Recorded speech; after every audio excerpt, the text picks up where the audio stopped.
warahmatullahi wabarakatuh. Perkenalkan, saya Bella Melia dari kelas 3A dengan NPM 241063105046.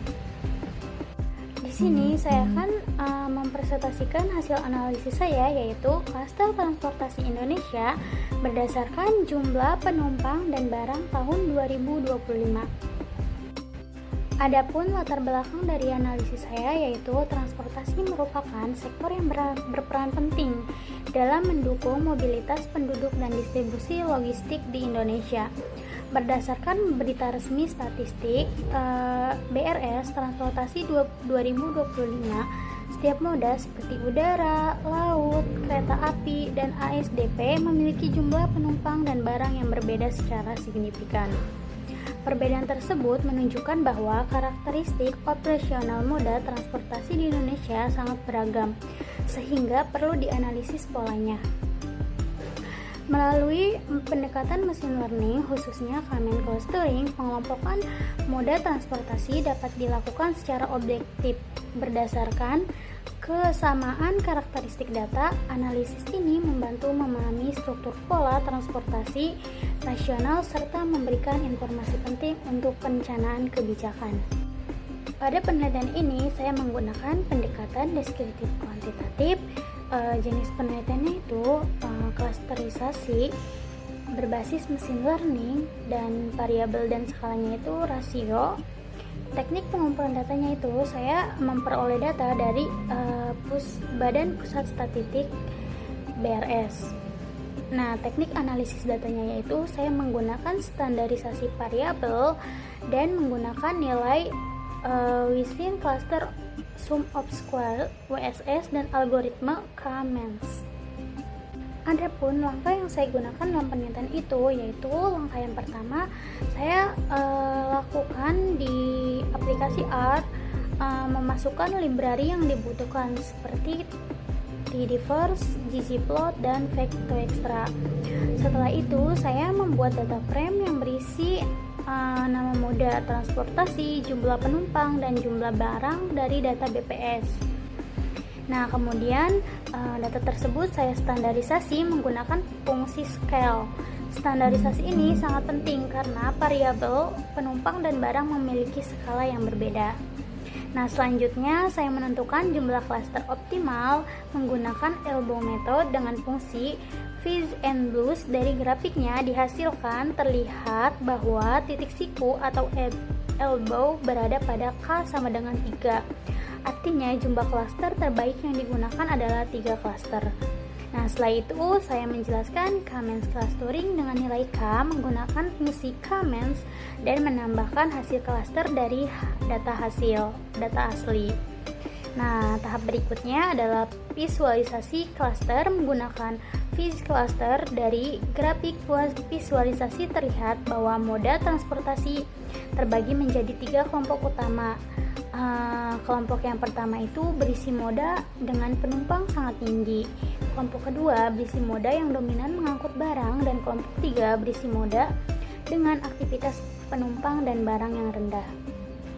Dari hasil tersebut dapat disimpulkan bahwa setiap moda transportasi memiliki karakteristik berbeda-beda, dan pengelompokan menggunakan K-means dapat membantu mengamankan pola transportasi nasional secara lebih jelas. Berikut ini adalah pemodelan menggunakan aplikasi R.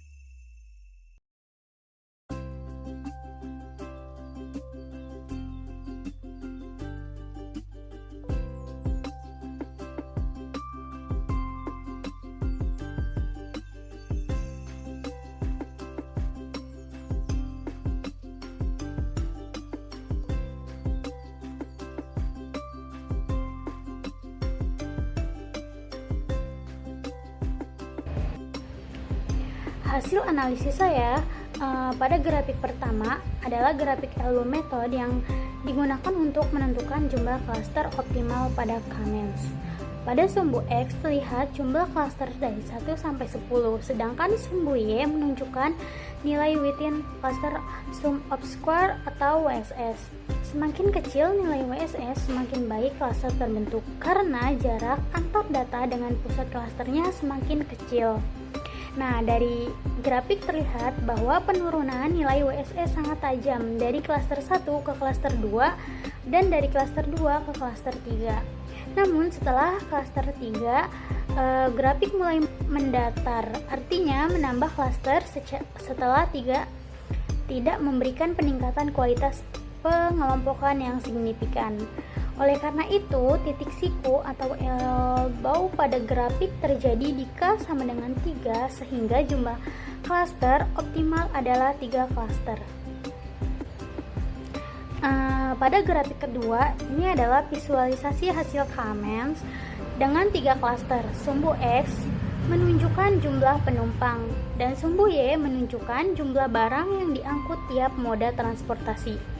Pada grafik terlihat 3 warna atau 3 kelompok data. Nah, klaster 1 itu warnanya merah. Ini adalah moda transportasi dengan jumlah penumpang sangat tinggi, tetapi jumlah barang rendah. Biasanya merupakan bandara besar yang fokus pada mobilitas penumpang. Nah, klaster kedua itu berwarna hijau. Ini adalah moda transportasi yang mengangkut barang jumlah besar, tetapi memiliki penumpang yang sedikit. Kelompok ini umumnya adalah pelabuhan besar yang aktivitas logistiknya tinggi. Nah, pada klaster ketiga ini warna biru. Klaster ini adalah kelompok moda yang baik penumpangnya maupun barangnya terendah. Moda ini cenderung memiliki aktivitas sedang atau kecil. Nah, dari bentuk penyebaran titik-titiknya terlihat jelas bahwa ketiga klaster memiliki moda yang sangat berbeda satu sama lain. Hal ini menunjukkan bahwa proses K-MENS berhasil mengelompokkan moda transportasi berdasarkan kesamaan karakteristik jumlah penumpang dan barang.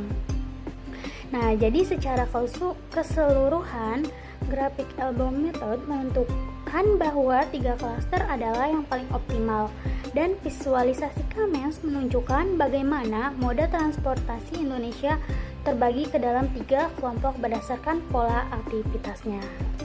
Baik, kesimpulan dari analisis saya yaitu hasil analisis menggunakan elbow method dan K-MENS menunjukkan bahwa jumlah klaster optimal adalah 3 klaster. Ketiga klaster tersebut menggambarkan moda transportasi dengan karakteristik berbeda, yaitu moda dominan penumpang, moda dominan barang, dan moda dengan nilai moderat.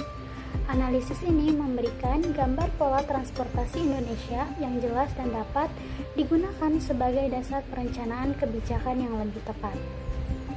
Baik, cukup sekian presentasi dari saya. Kurang dan lebihnya dimaafkan. Wassalamualaikum warahmatullahi wabarakatuh. Terima kasih sudah menonton.